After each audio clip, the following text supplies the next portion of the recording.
पण बिघडलेला मुलगा जाग्यावर आणायचा असेल तर आई वडील एक विचार करतात पहा, मुलगा एका योग्य वयात आल्याच्या नंतर काय वाटतं तुम्हाला? याच्या नाकात व्यसन टोचली म्हणजे पोरग जागेवर येईल. मी कधी कधी सांगत असते, एखादी निरागस मुलगी तुमच्या मुलासोबत 7 जन्मी हेच नातं राहावं म्हणून 7 फेरे घेऊन येते. तिच्या बापानं तिला तळ हाताच्या फोडासारखी सांभाळलेली असते. कुठल्याही प्रकारची कमतरता तिच्या जीवनात नसते, पण त्या मुलीला मात्र आयुष्यभर रडण्याची वेळ येत असेल कुणामुळे तर तुमच्या परिवारामुळे, तुमच्या मुलामुळे. मुलाला जर स्वतः जगण्याची अक्कल नसल, त्याला जर 4 पैसे कमवण्याची अक्कल नसल, जोपर्यंत तो कमीत कमी 4 जणांचं स्वतः काम करून पोट भरू शकत नाही, तोपर्यंत त्या पोराचं लग्नच केलं नाही पाहिजे. भलं तो 30चा उद्या नाही तर 40चा उद्या. पण कधी कधी आई वडील मुलीचे विचार करतात की आता योग्य वयात मुलगी आली आहे म्हणजे आपण या मुलीचं लग्न लावून दिलं पाहिजे. मुलगा बिघडत चालला म्हणजे त्याचं लग्न लावावं, आणि मुलगी मोठी मोठी होत चालली म्हणून तिचं लग्न लावावं. ज्या वेळेला त्या देवराजाचं लग्न होत आहे, लग्न पार पडलं, निरागस, संस्कारी, सुंदर, रूपवान, नक्षत्रासारखी दिसणारी त्याची पत्नी होती.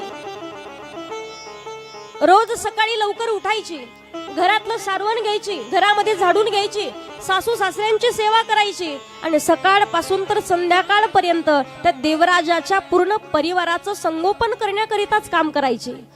दिवसभर लोकांच्या घरी कुठंतरी कामाला जावं, मोलमजुरी करावी, हातावरती काम करून देवाला एकच मागणं मागायचे की माझ्या मालकाला कुठल्याच गोष्टीची कमतरता पडू देऊ नको. पण देवराजाचं वागणं मात्र एवढं बिघडलं होतं की काही कालांतराच्या नंतर तो एका वेश्येशी त्याचं नातं जोडू लागलं. सगळ्यात मोठं महापातक कुठलं असेल?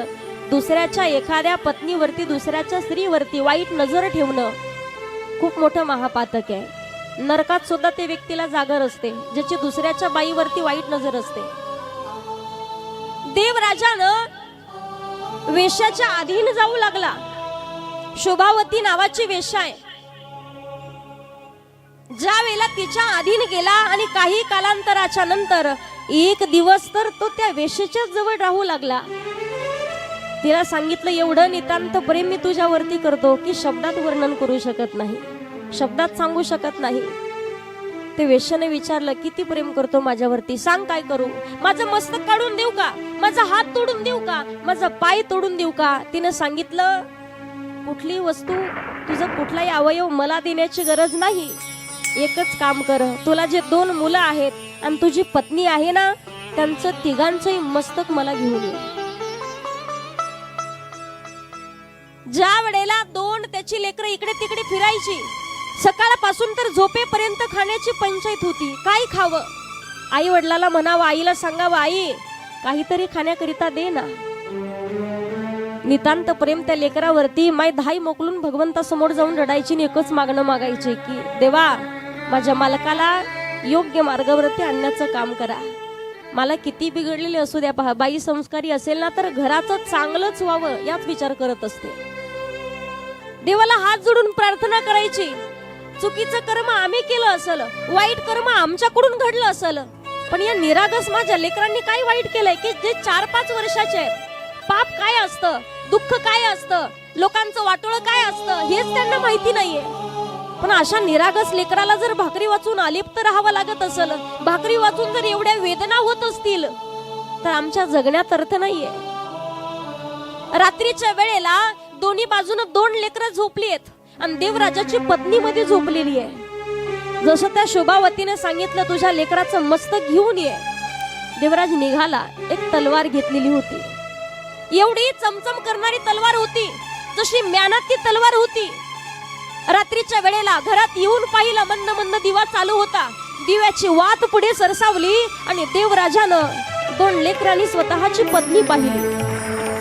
जशी म्यानातून तलवार काढली, चमचम करणारी तलवार कुणाचं तरी रक्त पिण्यासाठी टपलेली होती, कुणाचं तरी जीव घेण्यासाठी टपलेली होती. जशी तलवार काढली तसे सप सप सप असे 3 वार केले.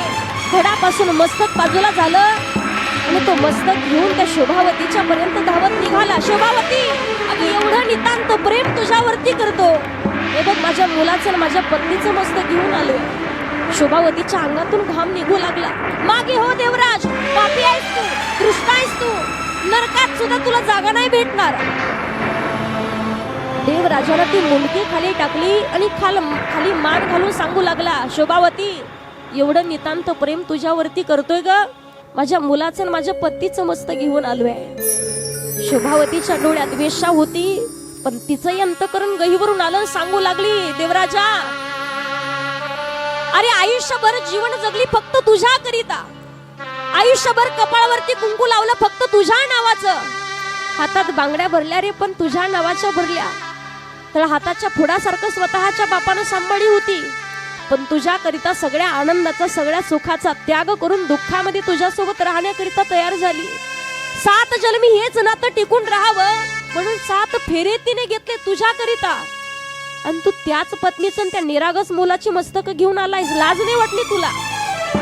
तुझा स्वीकार नाही करू शकत? मागे हो म्हणे.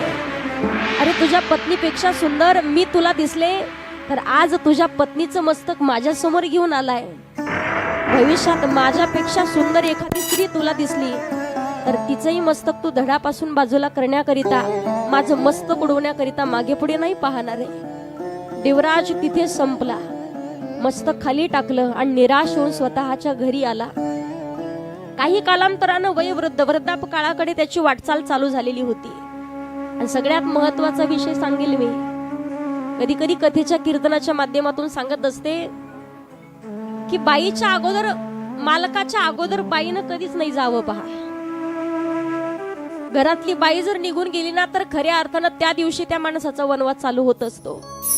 स्वतःच्या हक्काची अधिकाराची पत्नी निघून गेली, तेवढाच अधिकार तो स्वतःच्या सुनावरती नाही दाखवू शकत, स्वतःच्या मुलीवरती नाही दाखवू शकत, स्वतःच्या भाऊजाईवरती नाही दाखवू शकत. सुख दुःखामध्ये एकमेकांना साथ देण्याकरिता कोण असतील तर ते फक्त पती पत्नी असतात. मालक गेल्याच्या नंतर सुद्धा स्वतः काम करून बाई पोट भरू शकते, पण बाई गेल्याच्या नंतर पाठीमागे मालकाचे हाल खूप होतात. पहा, सौभाग्यवती मरण यावं अशी प्रत्येक बाईची इच्छा असते, पण तुम्ही सौभाग्यवती गेल्याच्या नंतर खरोखर तुमच्या सौभाग्याचं पाठीमागे खूप हाल होतात. नको तो त्रास सहन करावा लागतो.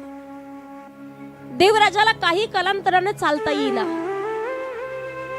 त्याला बोलता येत नव्हतं, कुठलंही काम तो करू शकत नव्हता. वेश्येनं पूर्ण त्याचं धन लुबाडून घेऊन गेलेली होती. आता खाण्याची पंचायत आहे, पोटातील आग शांत बसू देईना. जेवढं कर्म वाईट केलं होतं ना तेवढी फेड त्याला आलेली होती. आणि माणसानं कधी कधी एक गोष्ट विसरूच नाही, आपल्याकडून जर लोकांचं वाटोळं होत असेल, आपल्यामुळे जर कोणाला त्रास होत असेल, आपल्यामुळे जर कोणाला वेदना सहन करायची वेळ येत असेल ना, तर एक गोष्ट लक्षात ठेवायची, 5 वर्षानं नाही, 10 वर्षानं नाही, 50 वर्षाच्या नंतर का होईना, पण त्याच चुकीच्या कर्माचं फळ तुम्हाला सुद्धा भोगण्याची वेळ आल्याशिवाय राहत नाही. ते कर्माचं फळ तुम्हाला भोगावं लागणार. जे वाईट कर्म केलंय ते कर्म तुम्हाला फेडावं लागणार, मग ते चांगलं असू द्या अथवा वाईट असू द्या. कधीतरी माणसाच्याकडून तुम्हाला सुंदर प्रसंग एक माहिती असेल. पहा, जडभरत नावाचा राजा होता. एवढी काळजी स्वतःशी घ्यायचा, गत जन्मामध्ये भरत, पण हरणाचं कसं होईल या नादात मरणाचं कसं होईल म्हणून विसरून गेला. आणि त्या नादामध्ये परतही त्याला भरताचा जन्म भेटला, पण त्या जन्मामध्ये मात्र सावध झालेला होता. साधूचं अंतकरण होतं. पायाखाली आपल्या एखादी मुंगी सुद्धा मरण पाहू नये, मेल्या जाऊ नये, या गोष्टीची काळजी तो घ्यायचा. कित्येक लोक आहेत पाठावर जमिनी करिता स्वतःच्या सख्या भावाच्या डोक्यात धोंडा घालायला मागे पुढे पाहत नाही. सख्खी बहीण सख्या भावाला हिस्सा मागितल्याशिवाय राहत नाही. ज्या एकाच आईच्या गर्भातून उदरातून आपण जन्म घेतलाय, आई वडील निघून गेल्याच्या नंतर त्याच बहिणी भावाचं नातं मात्र टिकून राहत नाहीये. कलियुगामध्ये तर अगोदरच वर्णन केलंय, कलियुगात